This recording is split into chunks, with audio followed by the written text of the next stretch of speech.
Tiffani Bova is one of the world's leading experts in business growth and transformation.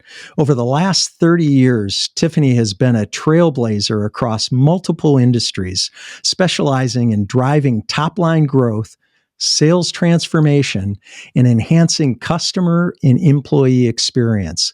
Tiffani's distinguished career includes executive roles in sales, marketing, and customer service for both startups and Fortune 500 companies.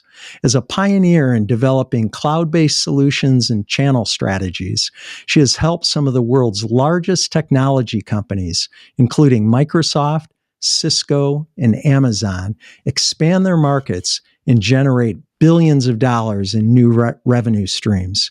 Tiffani is also the acclaimed author of 2 Wall Street Journal bestsellers, GrowthIQ and The Experience Mindset, and she is ranked in the top 50 business thinkers in the world by Thinkers 50.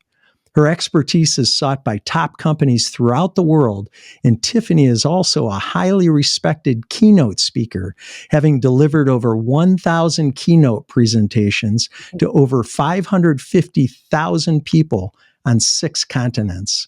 As a recognized thought leader on business growth, customer experience, digital transformation, and the future of work, Tiffani has been featured in Harvard Business Review, Fortune, Fast Company, Bloomberg, MSNBC TV, Yahoo Finance, Inc., and Forbes.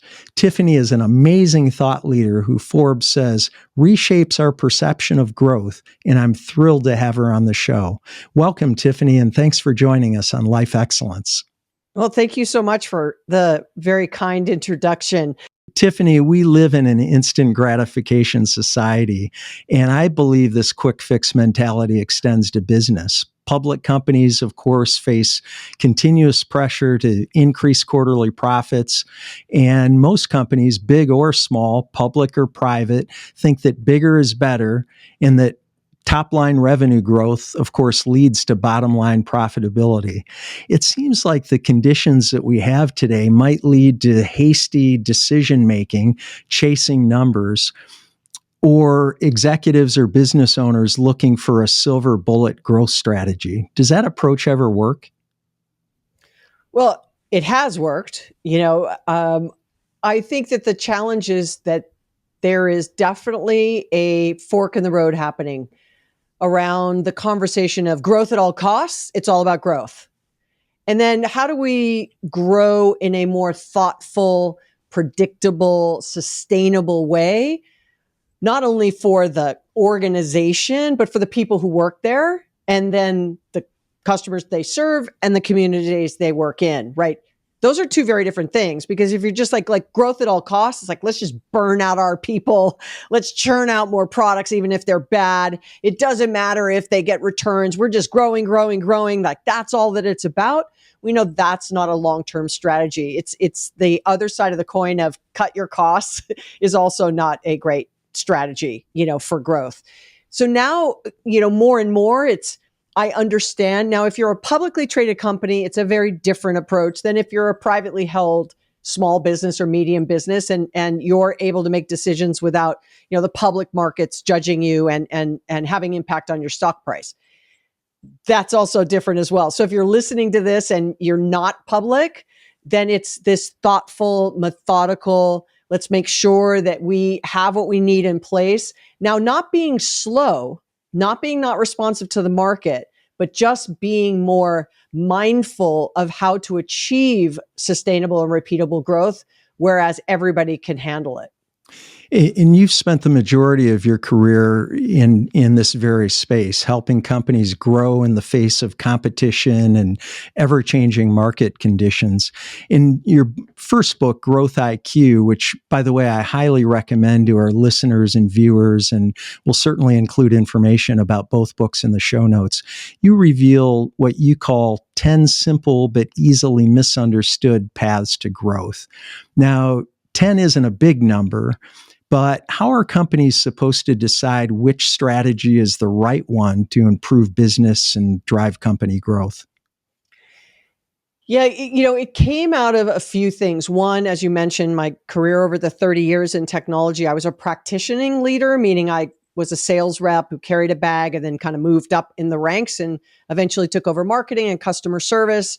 I was in, early in this thing called the World Wide Web in the cloud. And then I spent a decade at Gartner Group as a research fellow and analyst and advisor for some small startups, as well as the largest technology companies in the world. So I had this very unique lens of, I've actually done it. I've grown, I've not grown, I've had hyper growth, I've had growth stalls, I've had new products that were incredible, I've had new products that have flopped. I mean, I've sort of experienced it firsthand.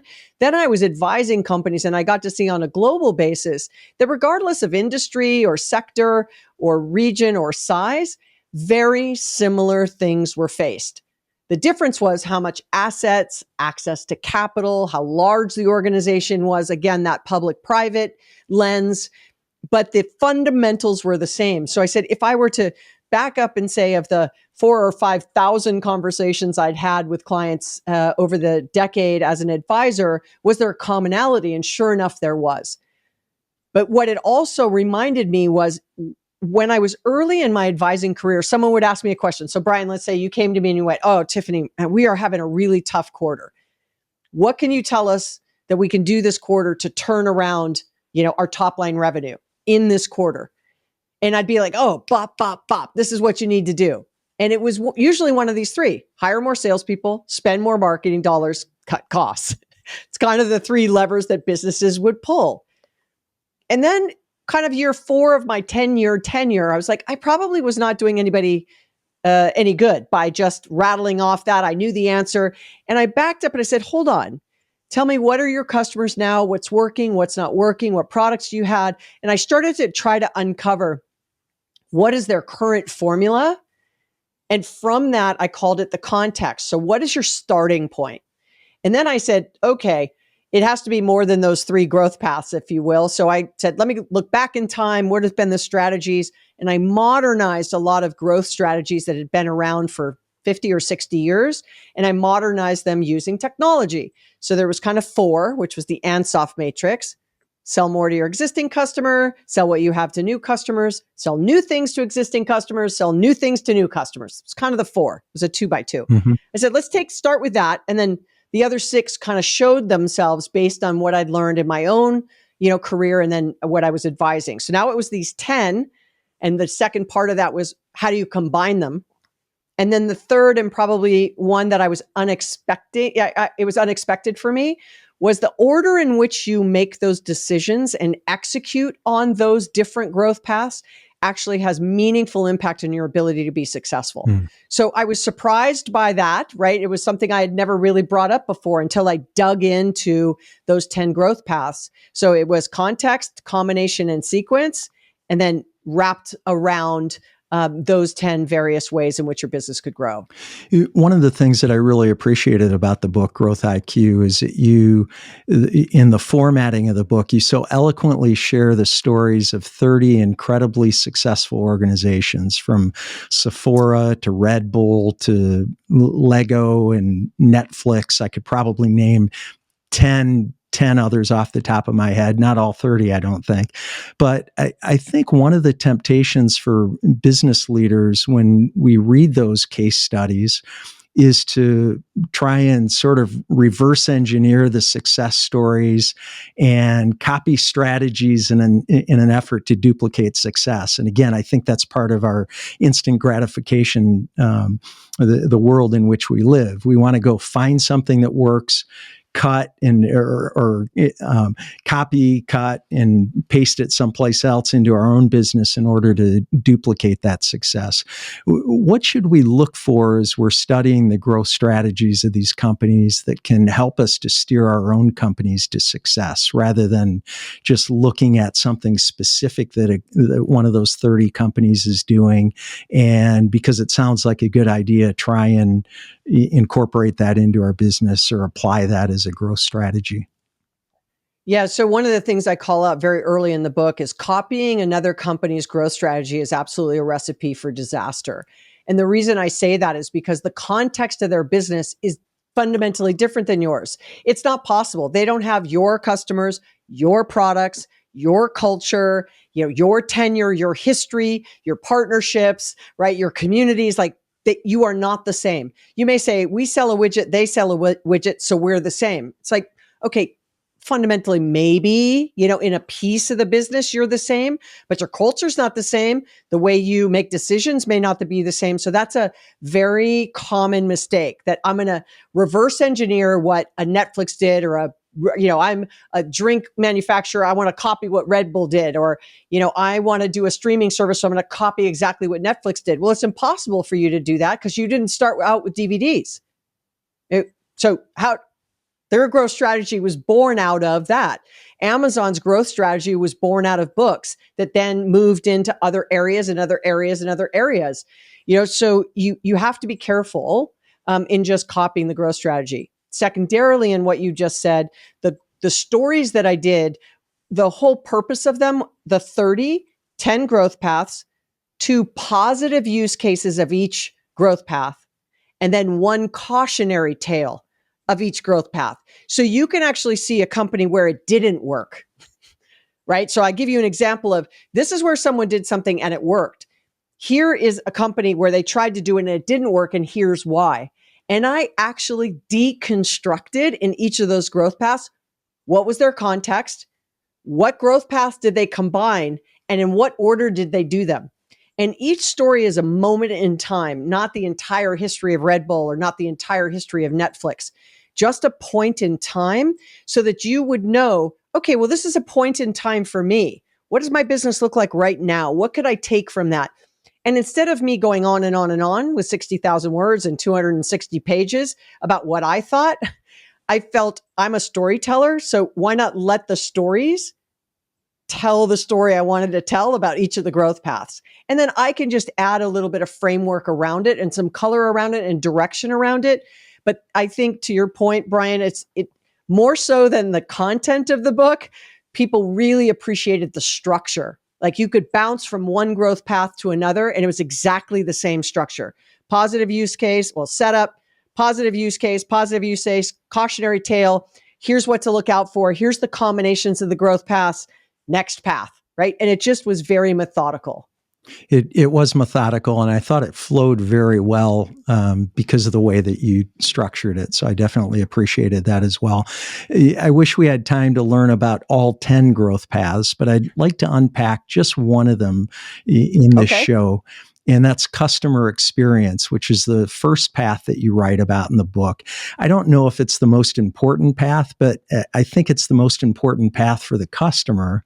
And it's also the foundation for most, if not all, the other paths, I think. It also happens to be, by the way, one of my personal favorites. And we've had a number of guests on the show whose businesses exemplify customer experience. Horst Schulze, co-founder of Ritz-Carlton Hotel Company, and Jesse Cole, founder of the Savannah Bananas, are 2 guests that come to mind. Tiffani, can you share what is customer experience and what's the correlation between CX and revenue growth? Yeah, I'm going to take you on a little bit of a story on this one. So customer experience was the first growth path on purpose. I in my tenure, especially at Gartner, I always said kind of customer experience was the next battleground. And in 2007 or 8, I was part of the team that made the prediction that we believed the chief marketing officer was going to spend more on technology than the chief information officer. And everyone thought we were crazy at that time. But what ended up happening was Salesforce, Microsoft, SAP, Oracle, lo and behold, all went out and bought all these technology companies to get their hands on the budget that the CMO was going to spend on, knowing that it wasn't about search engine optimization or just the website. It was about customer experience. It was about the fact that we knew in this digital world how customers engaged, how easy that was or how hard that was, how they felt when they worked with a brand online was going to need to feel as good as it possibly could versus this human interaction, in a sales motion or at a store, a retail store, or something like that, or at a hotel like with Ritz-Carlton.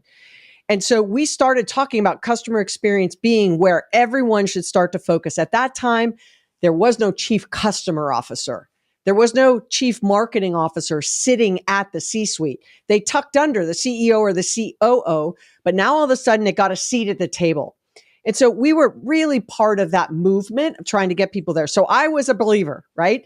And 80% of customers say that the customer experience is as important as the products and services that they buy.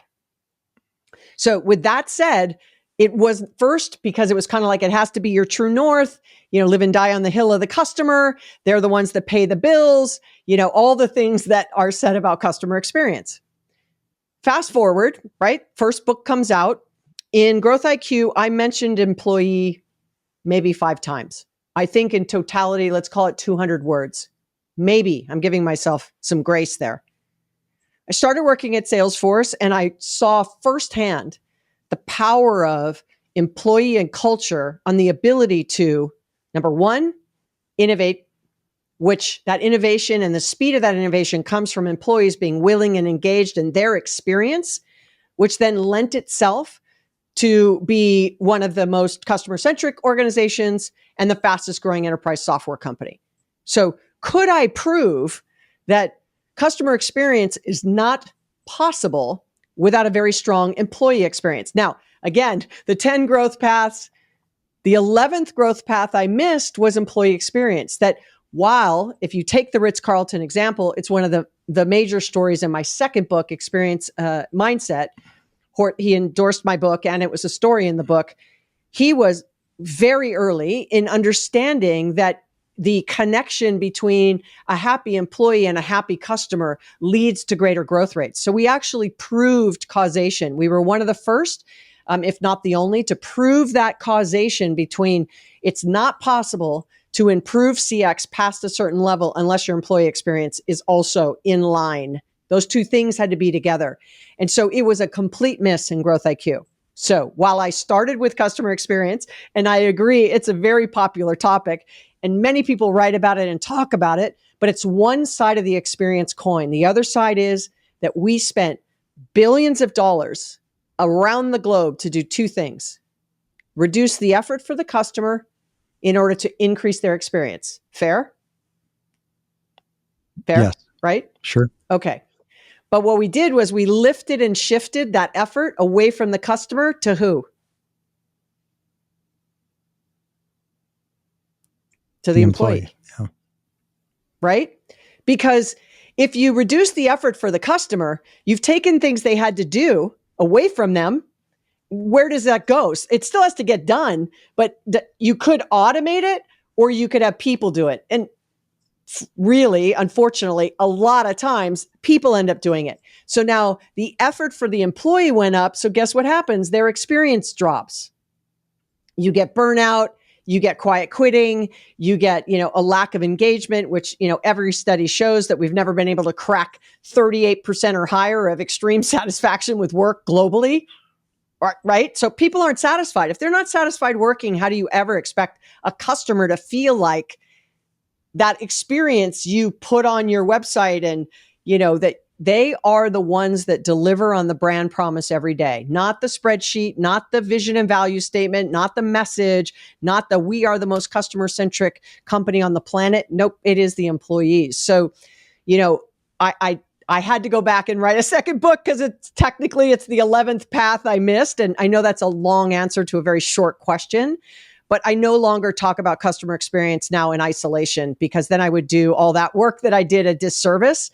And we really showed that you will start to get diminished returns if you over pivot to customer and forget your employees along the way. Well, and you jumped ahead a little bit because I want to praise you for your second book, which I actually enjoyed and appreciated more than the first book because, and again, the second book is The Experience Mindset. Highly recommend it for our listeners and viewers. I recommend that you read both, but if you're only going to read one, then I actually recommend foregoing GrowthIQ and just read The Experience Mindset for just what Tiffani said, because in that book, you link so well the customer experience with the employee experience and show that in today's competitive marketplace, it's not just customer experience. It's not the other growth strategies. It's a combination of employee experience together with customer experience that will determine which companies come out on top and which ones fall behind. Yeah, and I think, what I learned through that, and I was just reading another book that's coming out here in a couple weeks that's all about employee. And one of the quotes on there of the endorsement is from someone I highly respect. It was kind of like, move over customer centricity. And I'm like, oh no, because, and I'm not going to say who it is or anything, but the point behind it was that's not the point of experience mindset. The point is, it isn't one is number one and one is number two. And the reason I say that was when I was thinking through the research and thinking about what was the title of the experience mindset going to be, I was having a conversation with Liz Wiseman, who wrote Multiplier. And we were talking about the research and I said, I'm really stuck on this. I just don't know how to position this in a way, and so we were talking. She goes, look, you have to be really careful that all of a sudden you're going to be like, now you want to get people who have really leaned hard into customer centricity and customer is first and the customer is king and, customer pays the bills and all the things that are rightfully true. And then now you're going to create this tension that, well, now employee experience has to go above that. And when we went out and did the research and asked the question, who owns customer experience like we just described, a chief customer officer or the chief marketing officer?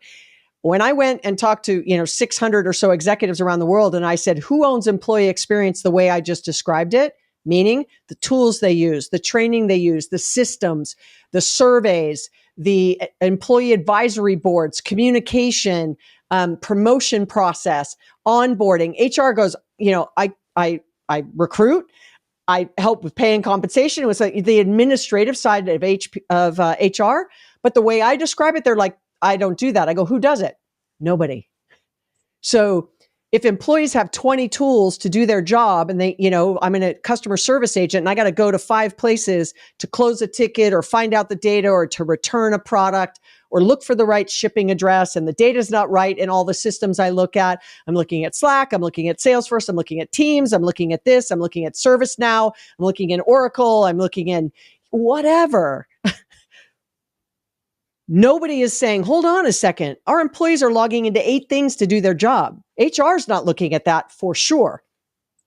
The CIO is like, oh, but wait, our customer only has to click 3 times to buy something from us. Check, right? Which is what we just said. Reduce the effort. And so we knew right away that if I was going to try to position employee experience at the same level as customer, I was going to find resistance. It would become a land grab. Who's the executive? What's the title? How much sphere of control and influence do I have? And so I then said to her, no, it's really about, I want people to shift their mindset. It's about an experience mindset. And I went, stop, that's the title of the book. And so it was, if you're going to make a decision on the customer, stop for a second and ask what's the intended or unintended consequence for the employee. If you're going to make a decision for the employee, what's the unintended consequence for the customer? And I'm not saying it's ever going to be 50-50. It's not ever going to be even. But right now it's so out of line. We've so over pivoted to customer that's why we have this employee problem. And even some of the most customer centric brands in the world, i.e. an Amazon or a Starbucks, has employee problems. They're not alone. I'm just picking them because they were in the book. Right. But ultimately, we're really happy. I can get my Amazon shipment in 2 hours. Same day, I can pick it up from a locker. Great experience, blah, blah, blah. Are their drivers happy in 105-degree temperature with no air conditioning? No. So you kind of have to say, or Starbucks, the baristas are not happy. But are we happy? The mobile app is easy, but now we're starting to not be happy. Why? Because the baristas are not happy. Things are slowing down. Our experience is getting impacted, and they're on their 3rd CEO in 2.5 years. For that reason, by the way, that reason specifically. the collapse of the connection between CX and EX. Right. So if EX is so important, why do so many companies, big and small, fall short? Yep. I think most executives and managers would agree that recruiting and retaining talent, which requires obviously keeping those employees engaged, is important. No leader or executive would say it isn't. And yet most employees don't seem to be engaged today. What's missing? So when we asked, first, it's no one owns it. So no one's asking the questions like I just described. That's kind of one. Two, I'd say, and in no particular order, but two, I'd say we survey our employees and like 87% of companies say that while they get back that data, they do nothing with it. Yeah. So why ask? Right. So if you don't have anyone owning it, you're doing surveys, you find out information, and then you're not actioning it, what it's saying to your employees is you don't care enough to action it. Right. Which is actually worse, by the way, than taking the survey in the first place. Absolutely. If you're not going to act on it, don't take the survey, because if you send a survey out, then employees naturally are going to have the reasonable expectation that it's going to be acted on. And so when we don't. Right. And then if you don't act on it, guess what? Next time you send it out, they don't care. They won't answer. Right. Or they'll just answer, and check whatever number they check just to get you to go away. Right. Okay. The third thing we found was when we say that, look, every executive I talked to said, if it's so painfully obvious, why isn't everyone doing it? That was the first thing they'd say. The second thing they'd say to me is, who owns it? And then that goes back to what we were just talking about. It's the wrong question. It's kind of like everybody owns customer experience, right? That's what everyone says. Well, everyone has to own employee experience as well. So the ownership question was the wrong question. And then 3 was, what's the ROI on this? I can tell that if my NPS score goes up, I see this result in my profitability, or I see this result in my top line sales growth. If my NPS starts to dip, I see it. So what's the correlation on the employee side? So we wanted to come back with things that were very tangible. So I'm just going to go back to technology because it is the place where there was the largest disconnect between what the executives thought was happening and what the employees said was happening. So it was 53% of executives said that, or 52% of executives said that the technology that they have deployed was working effectively in the organization, which means quick math from a state school. 48% no, it's not working effectively for another day. Right. But okay, 52% say it's working effectively. In the general employee population, 32% of employees agreed with that statement. Already, we have a 20-point delta between what the executive said and what the general employee population said. But wait for it. Only 20% of customer-facing employees said the technology they're using allows them to collaborate more effectively, be more efficient and effective in their job, and allows them to do, their work. 20%, only 20% of the people who are selling, servicing, and marketing your customers, only 20% think the technology that they have deployed, right, or that they're using is working effectively. Yet, having come from Gartner, people spend trillions of dollars annually, globally, on technology, on everything around marketing and tech and sales and service. So, why is that the case? Usually it's because the executives don't actually use the technology the frontline employees use. So they don't use it. They don't log into Salesforce, or they don't log into ServiceNow, or they don't log into Adobe or, Microsoft, or they don't use Teams. Their assistant does it for them and they show up, whatever it is. And so they're not having the day-to-day experience. So the example I used in both books is Undercover Boss, the TV show in the US, where the executive goes out in the field and puts disguise on, right? And goes and works in the pizza parlor, or works in the retail environment, or picks up the trash, or, goes to the sign making company, or whatever it is. And at the end of the 1 hour, they're sitting there and they're crying. I didn't know. I'm here to help you. It's like, how do you not know this is what's going on in your business? Because they manage in the 4 walls, right? They get a spreadsheet. They get a dashboard. They, only talk to the top customers. They have no pulse on what's happening. And so they think, well, we did a survey. Our employee satisfaction's up. Whoop, let's go, right? Or And so this is this concept of you've got to be willing as an executive to ask those survey questions, listen to the answers, understand where your people really have the greatest pain. We did it across a handful of categories with very actionable advice. It's not only technology, but it's also around career development. There are things that you can very easily look and go, and I gave you the metrics to track. I gave you ideas on how to lean into this concept, so that once again, in this formulatic way, gave you a way to go, okay, we are over pivoted on customer. We may never be equal, but by gosh, we're going to be better than we are now.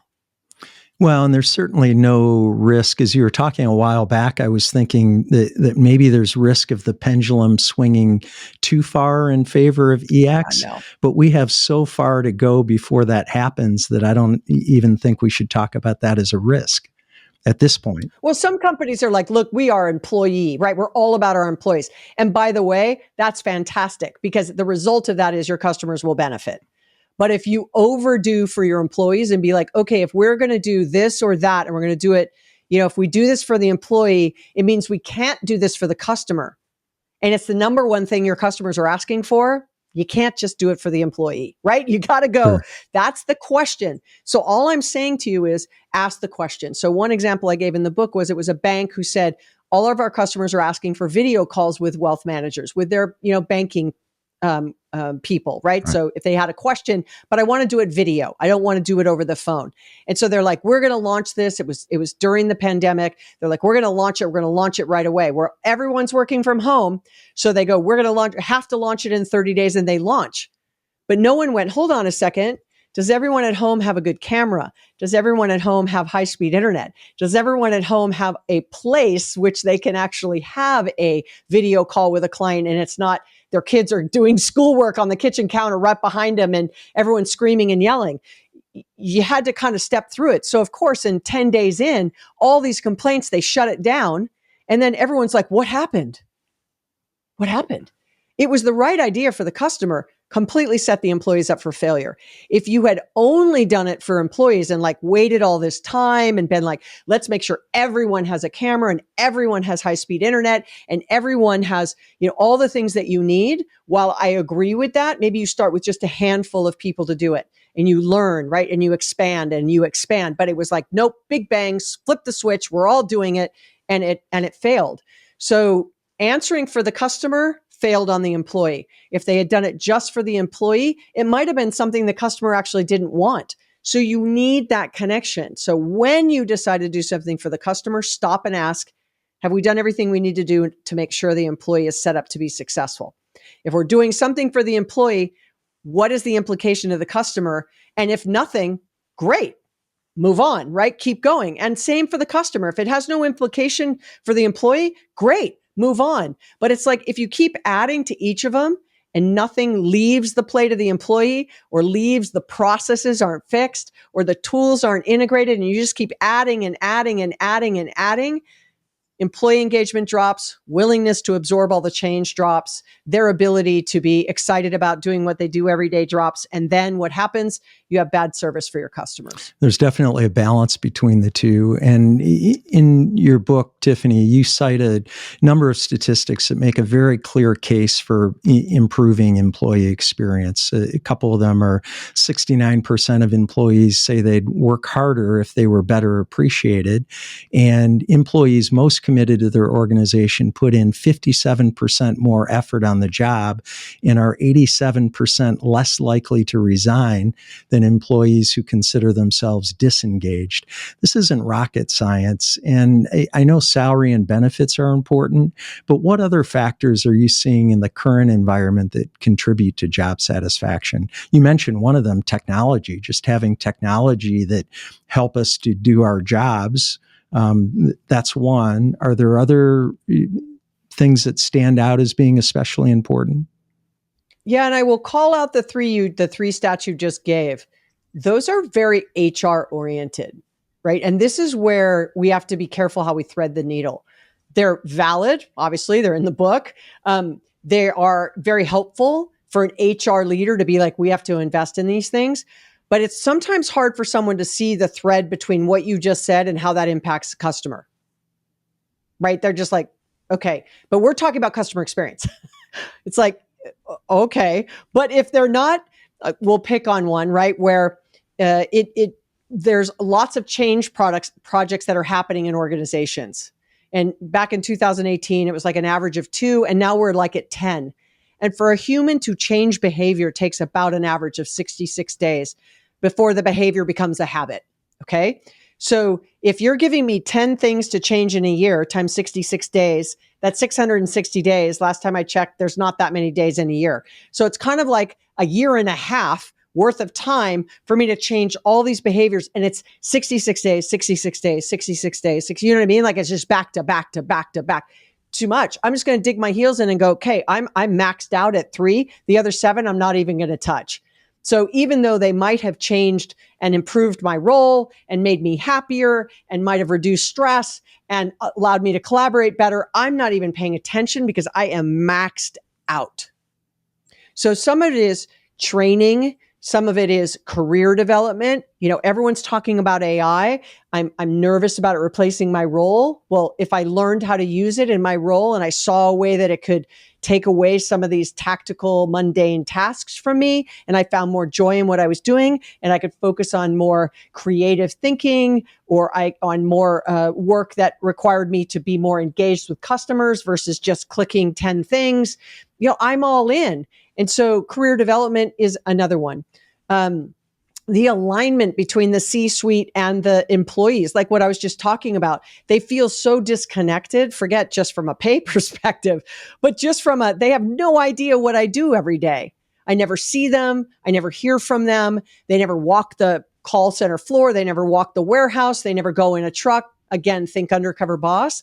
Like binge watch 5 or 6 of those as a leader, and you will understand what I'm talking about. How do you do that to know what things you should be fixing? Because in the end, you then see the benefit it has to the customer, more importantly, to the employee. So there's kind of 4 areas: people, process, technology, and culture. And I modernized PPT, which has been around for some period of time. And I added culture and separated it from people, because people is kind of the day-to-day. How are you organized? What are the things you just mentioned, right? Am I engaged? What am I doing? But the culture is more of like, that's just not the way we do it here. Like if we're going to do this, you know, that's not aligned to our values, right? Or if we're going to do this, let's make sure that we are doing it in a sustainable way. Like that culture is sort of the, you know, amalgamation, the entire totality of the combination of all the people, where the people could be individual. So I wanted to call that separately, because people get confused with culture being this big thing where it could just be, am I psychologically safe? Do they survey? Do I answer? Do they action? Is that a people or a culture? I'd argue it's culture, that they just don't look at surveys. That's not a people problem. That's a culture problem, that the executives don't value that input. So those are really the 4 areas that I really focused in on in the book. You provide numerous stories and case studies, and we've talked about some of them, of companies that are getting EX and CX right. What's one company that we can look to as a model for a great experience mindset? Somebody who gets a company that gets customer experience, that gets employee experience, that incorporates culture in an appropriate manner, somebody who's doing it really well. Well, this is the question I always get. And here's why I hesitate. Of course I will answer, but I hesitate to answer because when I wrote GrowthIQ and I included Starbucks, EX and CX was good.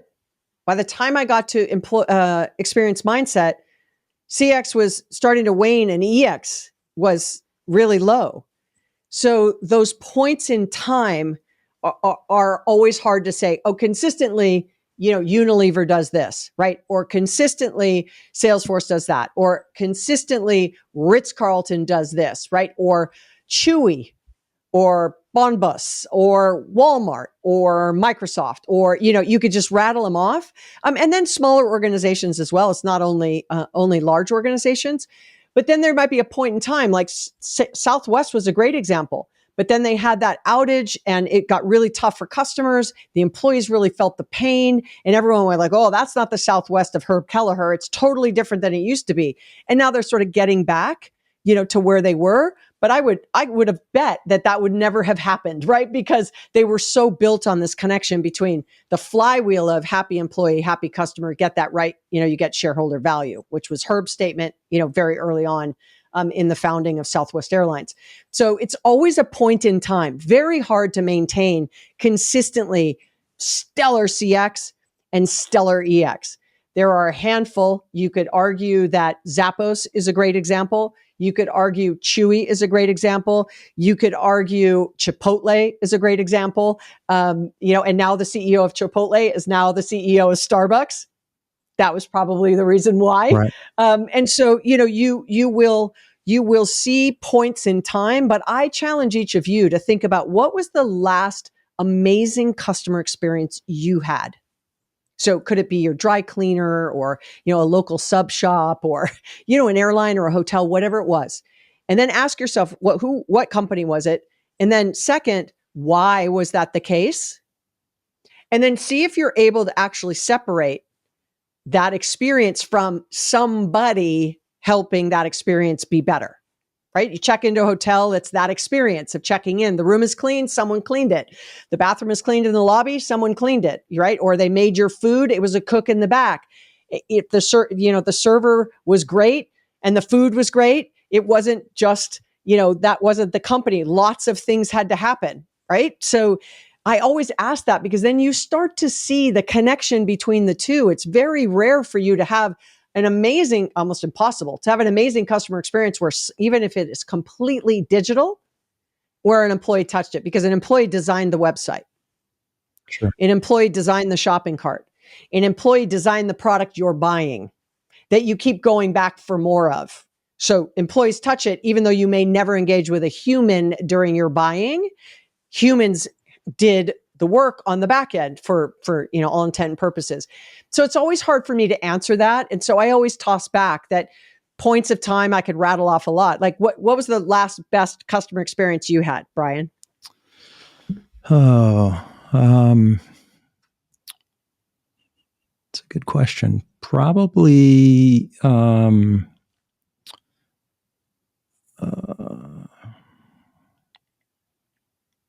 so first, let me just say that Brian is struggling to come up with a name, right? You've stumped me. Yeah, but so what does that say? So what does that say, right, Brian? What does that say? It's like you consume stuff, right? You do stuff all day, and and here's what I'll say, which is really interesting because it plays into your point. The couple, correct. The couple experiences that come to mind are recent negative experiences with companies that used to provide very positive experices. And I hesitate to even call them out, but don't use the name. But so what was the bad experience? What caused the bad experience? A car experience. So car dealer experience.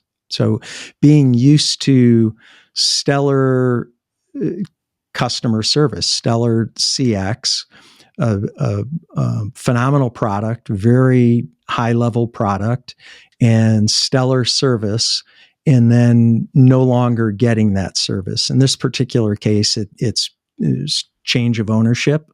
And so you have culture change and the experience isn't the same. And another hotel experience, similar experience, high level, very well-known hotel, traditionally, historically, very high level of service, and that service diminished. A really easy one is Delta Airlines, and I shouldn't have used their name, but they're in the news, and I love Delta. I live in Detroit, so Detroit is a Delta hub. I am a raving fan of Delta Airlines still. But there was an incident that happened in the spring that didn't really go well for Delta and didn't go well for Delta's customers, of which I was one of them at the time and stranded for 3 days because of the CrowdStrike software update, and that fiasco. So you're right about that point in time. And I want to ask you about that because you're right. As we look at businesses historically, so there was a book written years ago, I'm not sure exactly when, called In Search of Excellence, Tom Peters, right? You know Tom, and you know the book, and you also know that none of those companies in the book are excellent anymore. Most of them aren't around anymore. And so to your point, but I wonder, so for a company, let's say a small family-owned business, or even a large company that's been around for a long time. There are lots of very large companies that have been around, and companies that have withstood those pressures and the waves of maybe EX not going well or CX not going well, but they ride through that storm. Zappos is a good example. Zappos has been around for a long time. They've been exposed to lots of competitive pressure from other shoe companies, from the Amazons of the world, and yet they still maintain a high level, at least the last time I checked. And I've attended Zappos Culture Camp, and so I really had insight into both EX and CX, and they've gotten it right. And maybe they won't have it right forever. I mean, Tony Hsieh isn't around anymore, and maybe that makes a difference in a lot of cases, if especially a founder or a leader really driving that positive change. If that person is no longer in the picture, that can be enough to disrupt something that's going well. But how do we guard against that as an executive or a business owner? Well, if you use the examples you gave, so let's just pick Delta since you used the name, right? If you were were you a frequent flyer of Delta? Oh, sure. Like, yeah, were you? Diamond Okay. Medallion. All right. Okay. So you're a medallion. All right. So you have your bucket of loyalty is full. They've treated you well for a really long time. So when something goes wrong, you pull from that bucket. If the bucket is empty, you have nothing to pull from. But if the bucket is full, like the car dealership, like, maybe it's a change of ownership, I'm going to give them a pass. I'm going to give them a second try, because you're pulling from that loyalty bucket, right? And I'm American, I'm a key on American, so I'm committed. They'd have to do something really crazy to get me to go, because I'm, whatever, 5 million miles in at this point or something. So, but ultimately it's like, it was just a bad day, or you just kind of have to go, well, it wasn't really their fault. I realize, but if you have nothing to pull from, you will move on. If the food was spectacular and the service was terrible and you've never eaten at that restaurant before, would you go back? Absolutely not. Okay. If the food was spectacular and the service wasn't good and you've gone 100 times and it's always been great, would you go back? Sure. And I have. Okay. That's a good example, Right? because we Right? all eat Right? out and have Right? encountered Right? that. Okay, so go back to your car example. If they had sent a note and said, hey, we appreciate the fact that you've been a loyal customer of this dealership for 20 years and we're new owners, we're going to be working through some things. Please be patient with us. Here's an email address in case you have a bad experience, or, we're going to, please let us know if something goes wrong. Then they get with the employees that are still there and be like, look, we're going to be working through some things. So if someone comes in and their car's supposed to be done at noon and it's not going to be done till the next day, let's just give them a 10% discount, proactively call them, bop, bop, bop, bop, bop, bop, bop. Would you have had a different experience? Of course. Of course. So it goes back to, if you know that's what's going to happen, if the executives are aware that their people are unsure, it's a new owner, things are different, I got a new manager, I'm feeling angst, I don't know what to do, the things that we used to do have been taken away from us, we've been stripped of all of our ability to do things for clients, now it's very corporate, it's very bop, bop, bop, bop, bop. Think Ritz. If you read the book, everyone at Ritz, it's an employee is given $2,000, $2,500 to give to people who stay at the hotel if something goes wrong, a $20 breakfast credit, or a drink, or a free night, or whatever it is if something goes wrong. Imagine if they took that away from the employees, right? They'd be like, whoa, what happened? Right? You get another hotel chain that goes in and buys it and takes away that culture from Ritz. It would be very detrimental to the brand, and hence why they don't have, loyalty programs and all kinds of things for that reason. So, I'd say that that's why there is a way through. But if that owner of that dealership knew that what made that business so good was the people and the way the culture was run, and then they bought it and they destroyed that, then growth goes like this. And then you won't go back and employees will leave. And then all of a sudden you bought this dealership that has nobody working there and no customers, because a business is nothing more than the people. Right. So you have to get that right. And so asking those questions we're talking about could have prevented that dealership problem. Now, the Delta one, on the other hand, like where I think they missed was what could they have done in communication? What could they have done? They couldn't do everything. It was really one of those kind of black swan events. So hard to prepare for. But after COVID, hopefully a lot of that scenario planning has been put in place in major enterprises, especially ones in the supply chain and that move people and healthcare and those kinds of things.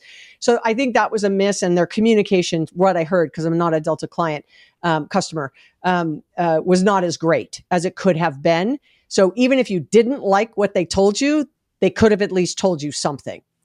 Well, and for me in that instance, I actually thought the communication was good under the circumstances. But I also, the very next thought that I had after that was, it's because of my status, and certainly not everyone was receiving that kind of treatment. And the other thing is, in fairness, that was an incident.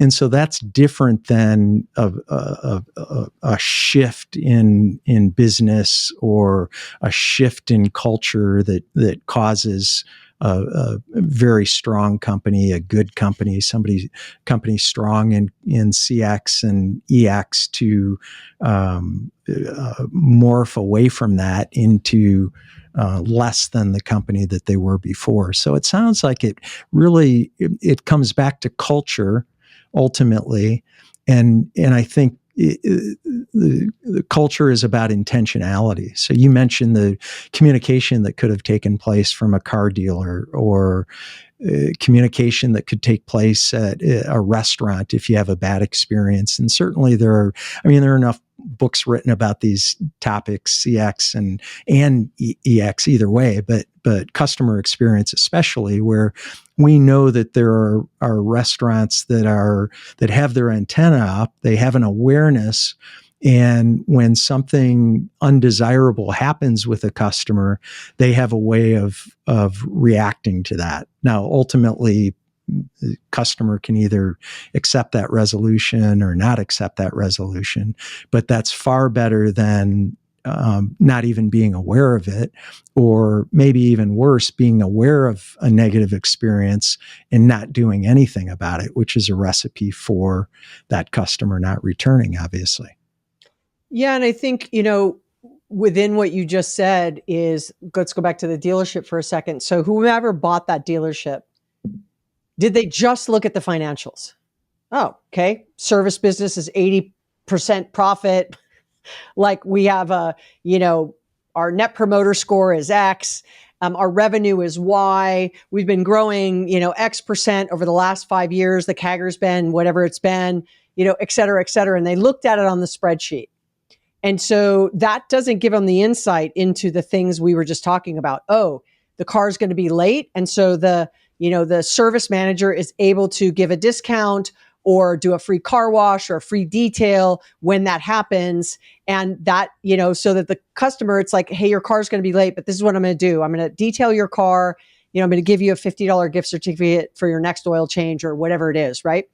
But this new owner does not know what the employees and how they actually operate, and how that kind of culture lends itself to all the things that they saw in the spreadsheet from a profitability and revenue standpoint that look like a good decision. I'm going to spend $50 million. It's going to spit off $5 million of cash for me, whatever it is, right? They're like, this is a good investment, but it's not a good investment if you change all that and your employees all leave and your customers don't come back. So you have to be careful. And that goes back to almost that bank example.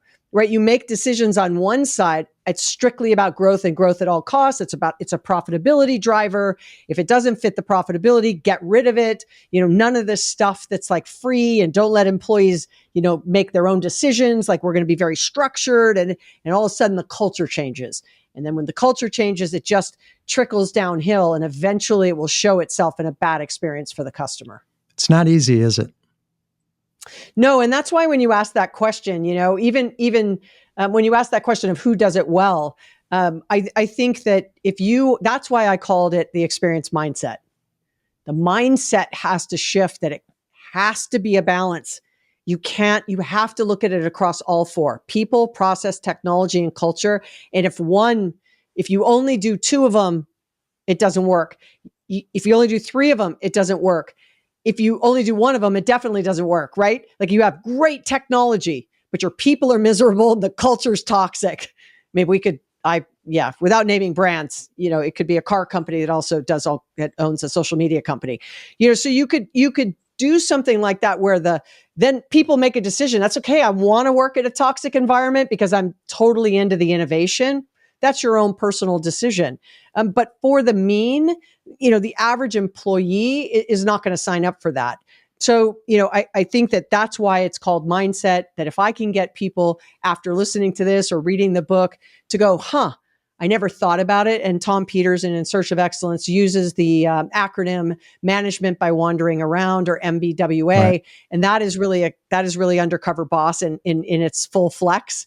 And Tom wrote the foreword for the Experience Mindset. It was the very first business book I ever read. And then it was full circle moment 40 years later. He not only endorsed my book, but wrote the foreword, and it was the last foreword he will ever write. So he's retired now, but what a full circle moment. So I'm a huge fan of In Search of Excellence if you're looking for a book to read as well. And I'm a big fan of Tom Peters. And if you're looking for something to read anything that he's ever written, and it will change your mindset, to use your word. Tiffani, as you know, our show is called Life Excellence. And I'm curious, what does excellence mean to you? Oh, I try to just be a little better every day, right? If I'm feeling unsure or insecure or uncertain about something, it's like, I just want to be as excellent as I can at it and learn along the way. It's not perfect, but always strive to be a little bit more excellent at whatever it is that you do. And most definitely find joy in it. I think those two things together, right? Staying curious, find joy, and always strive to be a little more excellent than you were the day before at whatever it is that you do. I think that's a great recipe. I love that. And I totally agree. Tiffani, thank you so much for being on the show. It's wonderful to meet and get to know you. And I appreciate everything you shared today. Oh, thank you, Brian. I appreciate it. I really had a good conversation. Thank you so much. My pleasure. Thanks for tuning into Life Excellence. Please support the show by subscribing, sharing it with others, posting about today's show with Tiffani Bova on social media, and leaving a rating and review. You can also learn more about me at brianbartes.com. Until next time, dream big dreams and make each day your masterpiece.